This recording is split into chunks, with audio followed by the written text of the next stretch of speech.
Dua tim dibentuk untuk reformasi kepolisian, tim versi Kapolri dan tim versi Istana. Sebagian pihak menilai terjadi dualisme dalam pembentukan tim reformasi di tubuh kepolisian.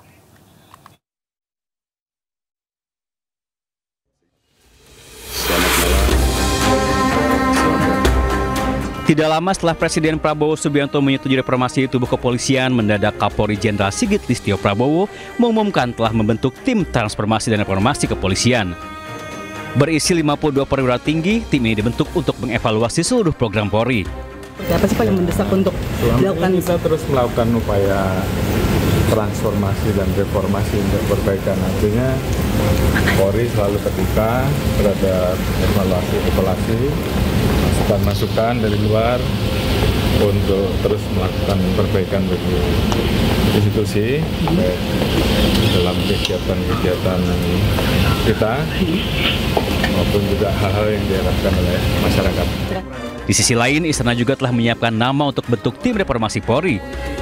Salah satunya Menteri Koordinator Politik Hukum dan Keamanan periode 2019-2024 Mahfud MD. Rencananya tim ini akan terdiri dari 9 orang. Kabarnya juga Pak Mahfud udah setuju untuk bergabung. Insya Allah. Menjadi anggota atau ketua? Ya bersama-sama lah. Belum ada yang ditunjuk siapa yang akan jadi ketua, tapi alhamdulillah beliau menyampaikan kesediaan untuk bergabung. Tokoh-tokohnya siapa aja Mas? Pak sama Sudah tunggulah minggu depan. Ada mantan Kapolri Mas? Hah? Apakah ada mantan kabarnya ada mantan Kapolri? Ada. Reformasi Polri ini merupakan bagian dari tuntutan 17+8 yang disuarakan massa saat unjuk rasa akhir Agustus lalu. Namun, apakah dengan adanya dua tim reformasi ini akan bentuk Polri lebih baik? Tim Liputan iNews melaporkan. Dan pemirsa, untuk membahas lebih dalam terkait dualisme reformasi Polri, kami telah terhubung dengan Irjen Pol Purnawirawan Ida Utari, Komisioner Kompolnas, dan Aulia Rizal, Koalisi Masyarakat Sipil untuk Reformasi Kepolisian.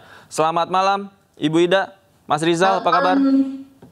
Ya, selamat malam Mas Dapi. Malam Mas Rizal. Malam Ibu Ida. Selamat malam Bapak Ibu. Saya ke Bu Ida terlebih dahulu. Bu Ida, ada persepsi bahwa nanti akan terjadi tumpang tindih tupoksi dari tim reformasi yang dibentuk di internal Polri dan juga yang dibentuk oleh Istana. Tanggapan Anda? Ya Mas, niat baik itu harus berpikiran baik dulu ke depan. Itu dulu yang pertama. Jadi kalau pemerintah itu mau membuat tim reformasi, kemudian Polri itu juga membuat reformasi, artinya apa? Bahwa Polri ini adaptif terhadap apa yang diinginkan yang kemarin itu 17+8. Polri sudah mengambil langkah-langkah. Kemudian secara internal tentu saja ini bagian dari membangun Polri yang lebih baik. Nah, saya pikir Pak Kapolri sudah membuat ini untuk merespon semua yang ada di masyarakat ini untuk memberikan pelayanan yang terbaik kepada masyarakat. Dan mengenai tim yang dibentuk pemerintah, saya pikir ini akan menjadi sangat bagus kalau keduanya ini kemudian bersama, ketemu bersama, kemudian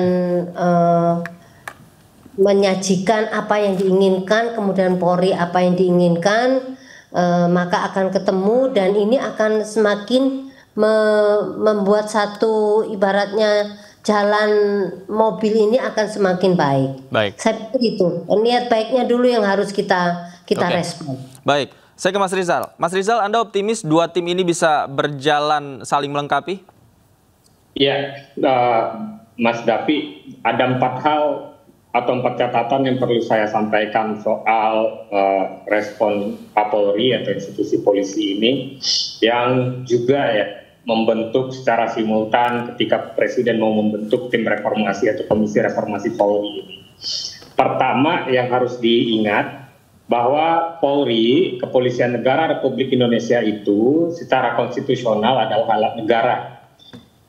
Jadi kalau dia adalah alat negara, Polri itu bukan aktor penyelenggara negara yang membuat kebijakan sebagai decision maker gitu. Kan nggak ada juga soal Presiden memerintahkan bahwa Polri membentuk tim sendiri gitu. Kan nggak ada. Nah, artinya kita melihat ini ada kecenderungan atau indikasi ya. Apakah ini bentuk cara polisi untuk mempertahankan status quo, menyelamatkan kepentingan institusinya sebelum ada rencana agenda reformasi Polri yang akan digagas atau dibangun oleh pemerintah gitu atau presiden gitu. Nah, bahkan kalau seandainya kita ingin jauh lebih mengkritisi, bukankah ini selain bentuk resistensi atau bentuk pembangkangan secara halus gitu ya? Karena nggak ada perintah kan dari presiden untuk membentuk itu.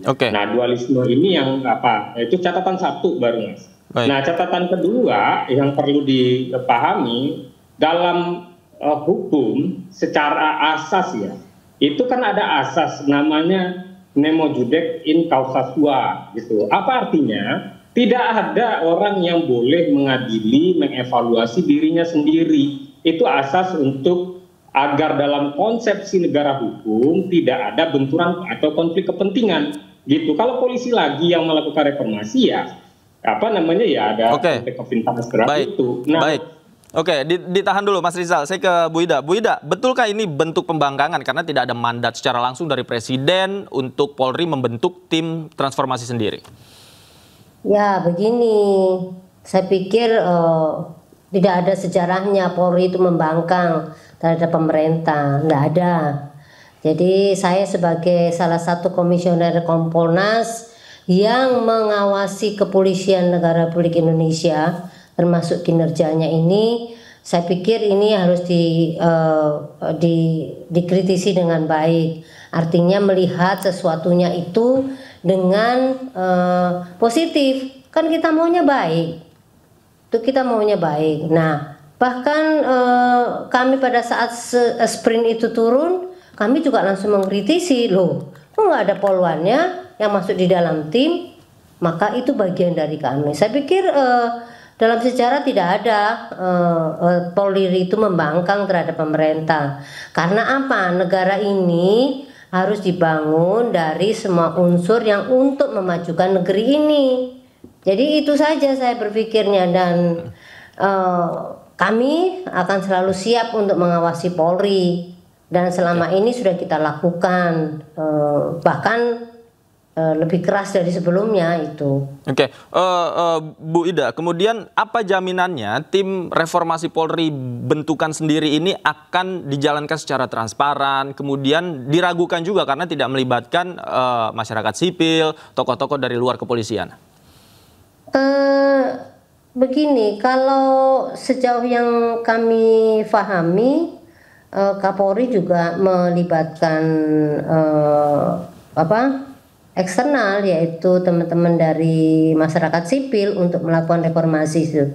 Saya sepakat bahwa reformasi itu tidak bisa dilakukan sendiri dan memang perlu dari orang lain juga.